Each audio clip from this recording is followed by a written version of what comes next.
ज्या अधिकाऱ्यांनी हे मंदिर तोडलेलं आहे ना, त्या नालायक निर्लज्ज अधिकाऱ्यांना साडी नेसवायला आणि बांगड्या घालायला जाणार आहे। ते महादेवाचं मंदिर या महापालिका प्रशासनाने कशावरून तोडलं? रस्त्यावर फुटपाथवर इतकी अतिक्रमण होत असताना फक्त महादेवाचं मंदिर।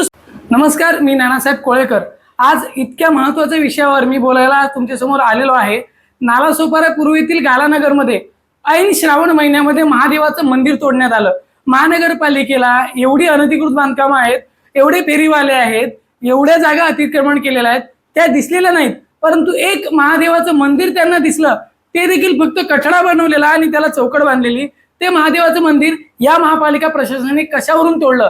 आज केंद्रात भाजपची सत्ता आहे, हिंदुत्ववादी सरकार, महाराष्ट्रात हिंदुत्ववादी सरकार, आमदार हिंदुत्ववादी, खासदार हिंदुत्ववादी आणि महानगरपालिकेत प्रशासकीय राजवट म्हणजेच भाजपची। मग हिंदुत्ववादी सरकार असताना हिंदूंचं महादेवाचं मंदिर कसं काय तुटतंय? मग आता शासन कुठे गेलं किंवा आता भाजपची हिंदुत्ववादी जी धारणा आहे ती कुठे गेली? माझं एकच म्हणणं आहे, इतकी महानगरपालिकेत बांधकामं होत असताना किंवा रस्त्यावर फुटपाथवर इतकी अतिक्रमण होत असताना फक्त महादेवाचं मंदिरच तुम्हाला दिसलं। आज हिंदूंच्या भावना दुखावल्या गेलेल्या आहेत की नाहीत हा प्रश्न मला भाजपला विचारायचा आहे, महानगरपालिकेला विचारायचा आहे।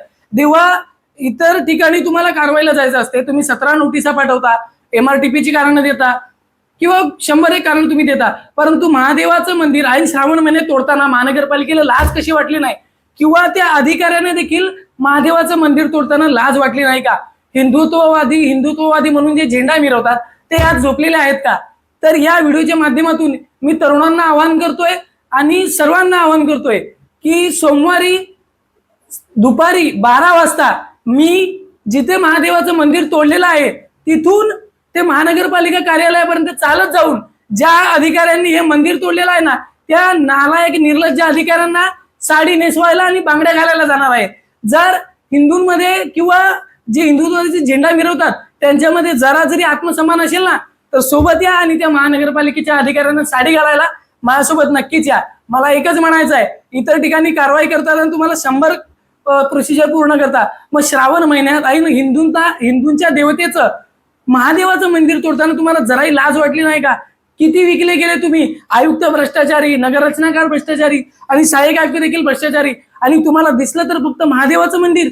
या तरुणांना मी आवाहन करतो की सोमवारी गालानगरमध्ये जिथे महादेवाचं मी सगळ्यांना पत्ता खाली देऊन ठेवीन त्या ठिकाणी 12 वाजता हजर राहा आणि महादेवाच्या मंदिराच्या रक्षणासाठी महानगरपालिकेच्या अधिकाऱ्यांना जाब विचारण्यासाठी तिकडे तयार राहा।